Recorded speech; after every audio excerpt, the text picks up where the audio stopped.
Nothing teaches you like failing. I have learned this a while ago, but every time it happens again, it just refreshes my memory, which is good, I guess. A nice little reminder.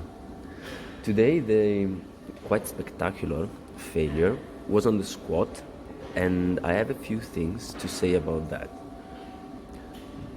But before that, a quick note about the rest of the session, which was quite regular, with nothing of note to mention really. And this is a good thing. I think I sometimes overlook normal workout sessions because there wasn't anything out of the ordinary, which in reality is what everyone would always want, now that I think about it. A nice, productive training day that's adding another brick to the build. I should think about it this way more often. I guess this is also something that failing makes you appreciate. The exercise order was slightly different than what I would ideally want. I'd like to start with the lower body and move up, but I'd also rather swap exercises around and be out in a sensible time frame than waiting ages for equipment to free out when the gym is so busy.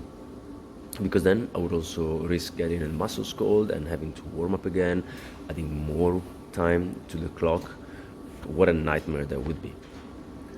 So the lead up to 110 was actually quite good.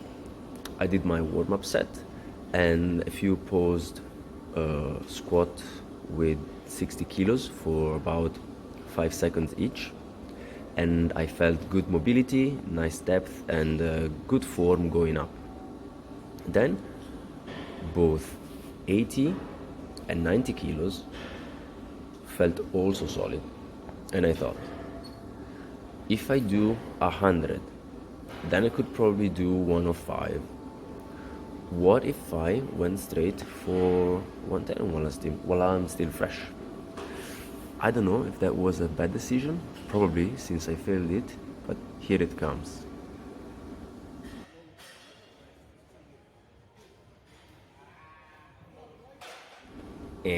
Yeah, not pretty. But looking back at it in slow motion, all the way down, it felt good. Depth was good. And then halfway up, it slowed down as usual, the sticking point. And then I couldn't really push with my quads. And the issue here is that as I chicken out, I should let go of the bar and spring forward. This is what I've seen other people do, and it feels like the safest option. You do not want to lift your heels from the ground, and this is something that I will probably have to practice with because it was not my first instinct. I was in that situation and I didn't really know what to do, so I kind of panicked and didn't let go of the bar, which should be the first thing that you do. But live and learn. Luckily, I lived, and on to the next session with good info. Ciao.